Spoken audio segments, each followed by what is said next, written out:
misericordioso, que derrame neste domingo sobre o nosso coração, sobre a nossa família, a sua infinita misericórdia. Jesus, eu confio em vós. Eu confio em vós. Peçamos também a doce e a preciosa intercessão de Maria Santíssima. Ave Maria, cheia de graça, o Senhor é convosco. Bendita sois vós entre as mulheres, bendito é o fruto do vosso ventre, Jesus. Santa Maria, Mãe de Deus, rogai por nós, pecadores, agora e na hora de nossa morte. Amém. Nossa Senhora dos Prazeres, rogai por nós. Santa Teresinha do Menino Jesus, rogai por nós. Que as palavras do Santo Evangelho perdoem os nossos pecados. Amém. Amém.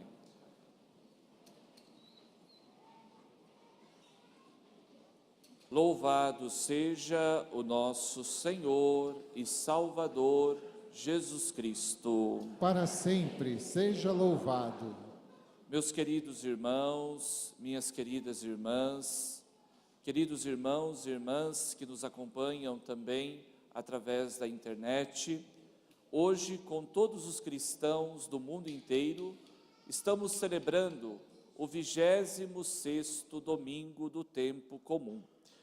E como certamente nós devemos recordar, no domingo passado, Jesus nos apresentava uma parábola, aonde Jesus dizia que existia um pai de família.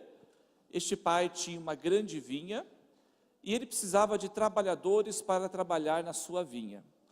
E este homem saiu de manhãzinha, contratou um grupo de funcionários, saiu às 9 da manhã, contratou outro grupo, e assim o fez ao meio-dia, às 3 e às 4 da tarde.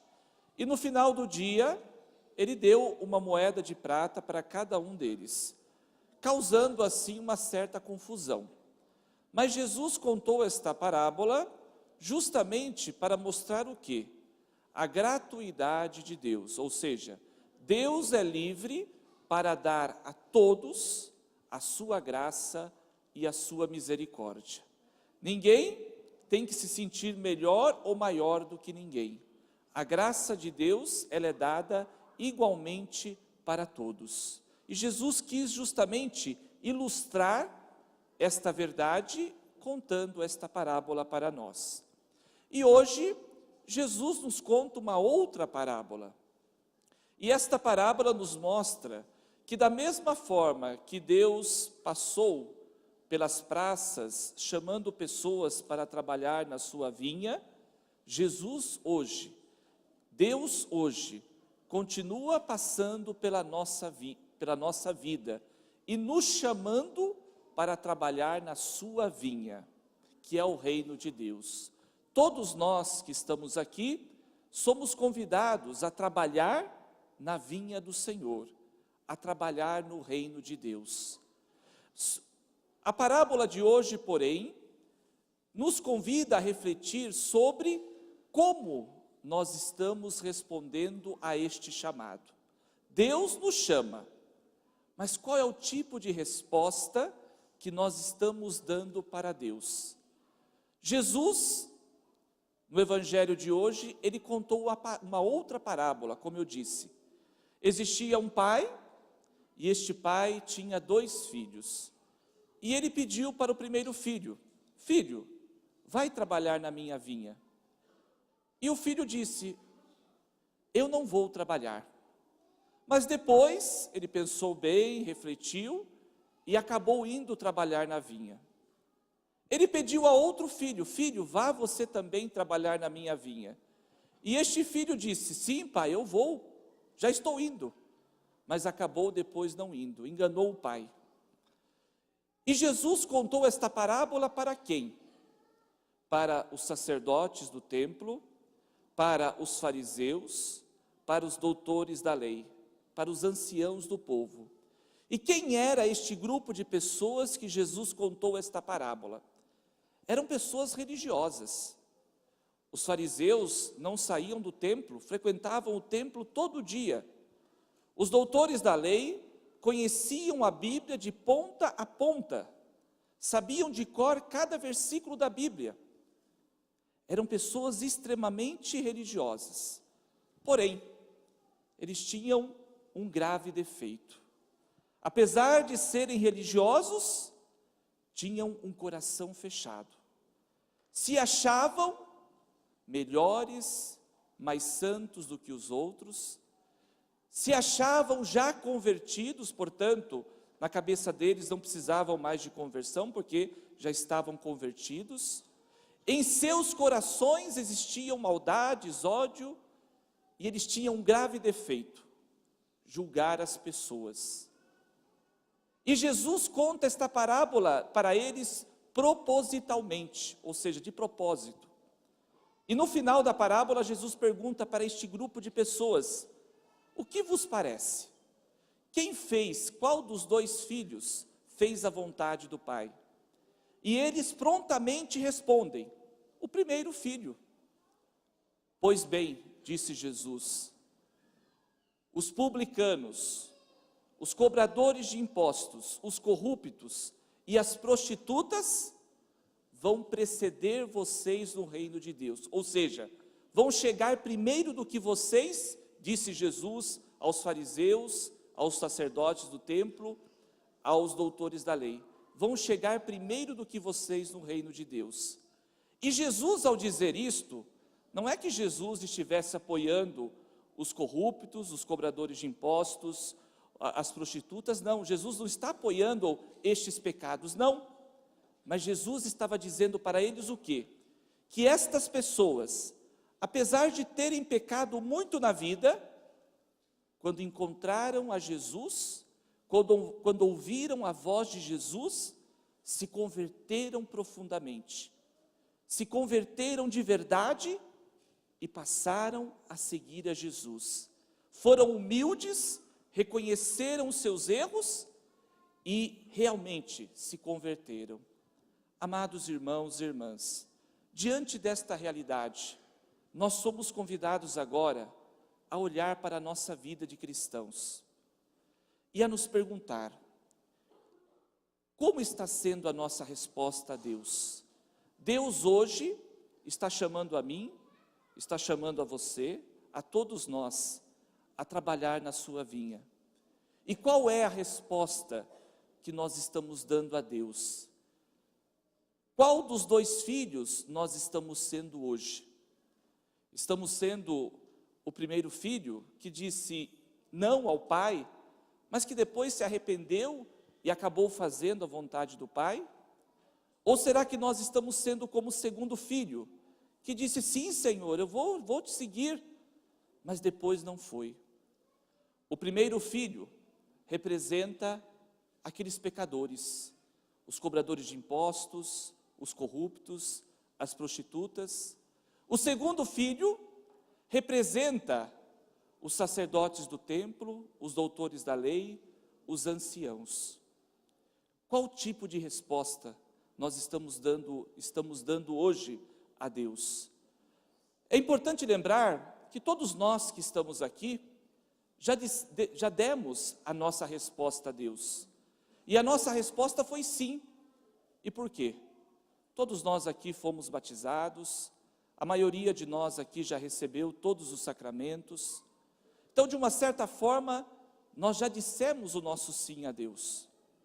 Porém, nós temos que estar atentos. E aí entra a mensagem do Evangelho de hoje. Não basta, meus queridos irmãos, ser batizado, não basta ter recebido a primeira comunhão, não basta vir à missa aos domingos ou todos os dias, não basta dizer, já tenho todos os sacramentos, vou à igreja, pago o dízimo corretamente. Tudo isso é importantíssimo. Mas para que tudo isso ganhe sentido na nossa vida e nos santifique, nós temos que ter as atitudes de cristãos. E aqui, meus queridos, entra a mensagem. Por exemplo, O que significa ter atitude de cristão? Por exemplo, eu digo, sou cristão, vou à missa, mas eu não posso ver aquela pessoa na minha frente. Vou cristão, vou à missa, mas eu tenho uma raiva daquela pessoa, não gosto daquele grupo de pessoas, sou incapaz de ajudar aquele meu vizinho que está passando por um momento de dificuldade, sou incapaz de ajudar alguém. Aqui, meus queridos, está a mensagem. Não basta dizer sou católico, sou cristão, se as minhas atitudes do dia a dia não mostram isto. A minha fé pode se tornar uma fé de faz de conta. Então, a mensagem de Jesus é esta: eu tenho que ter as atitudes de um cristão, ou seja, eu tenho que ser capaz de perdoar o meu próximo, eu tenho que ser capaz de ajudar aqueles que precisam, eu tenho que ser capaz de ser gentil, de ser paciente, de ser misericordioso. Somente assim nós vamos estar sendo como o primeiro filho, que talvez num primeiro momento disse não a Deus, mas depois se arrependeu e foi trabalhar na vinha. Nós não podemos, meus queridos irmãos e irmãs, de modo algum, ser como os fariseus. Os fariseus se sentiam superiores aos outros, achavam que já estavam convertidos, achavam que não precisava mais melhorar, e começavam até a acusar os outros, a dizer, olha, vocês são pecadores, nós somos santos. A Jesus, meus queridos irmãos, agrada mais um pecador arrependido do que um santo corrompido. A Jesus agrada mais aquela ovelha que se perdeu e voltou, do que aquelas 99 que permaneceram no aprisco. Como nós ouvimos na segunda leitura, tirada do livro do profeta Ezequiel, o justo que se corrompe, morre e é condenado. Mas o pecador que se converte e se torna justo, alcança a salvação. Nós, meus queridos irmãos e irmãs, de uma certa forma, somos também como o primeiro filho. Quantos pecados nós cometemos? Quantos erros muitas vezes nós cometemos? Quanto medo nós temos de dizer até sim a Deus, mas depois nós nos arrependemos e voltamos para a casa do Pai. Que nós sejamos como o primeiro filho, que nós possamos dizer sim e trabalhar na vinha do Senhor. E eu repito, trabalhar na vinha do Senhor significa ter as atitudes de cristão. Não basta ser cristão somente dentro da igreja. É preciso ser cristão na família, ser cristão com os meus pais, eu como pai com os meus filhos, ser cristão no trabalho, mas ter as atitudes de cristão. E aqui nós temos que nos perguntar, será que lá no mundo eu sou honesto ou eu tento passar a perna nas pessoas? Será que lá fora, na minha família, na minha comunidade, eu dou exemplo ou eu sou motivo de fofoca, de críticas? É esta atitude de cristão que vai dizer se a nossa fé é forte e verdadeira ou não. Que nós então possamos pedir a Jesus que nos dê esta graça. E hoje também, para concluir, nós estamos celebrando o dia de Santa Teresinha do Menino Jesus, e Santa Teresinha foi, sem dúvida nenhuma, um grande exemplo de santa, humilde, simples, e que, apesar de nunca ter saído do convento, Santa Teresinha se tornou a padroeira de todos os missionários, porque ela, apesar da sua saúde frágil, rezava por todos os missionários. Então que hoje, celebrando Santa Teresinha do Menino Jesus, que disse, quero passar a eternidade no céu, fazendo bem aqui na terra, que pela intercessão de Santa Teresinha do Menino Jesus, que nós possamos pedir a Deus que nos derrame todas as suas graças e todas as suas bênçãos. Louvado seja o nosso Senhor.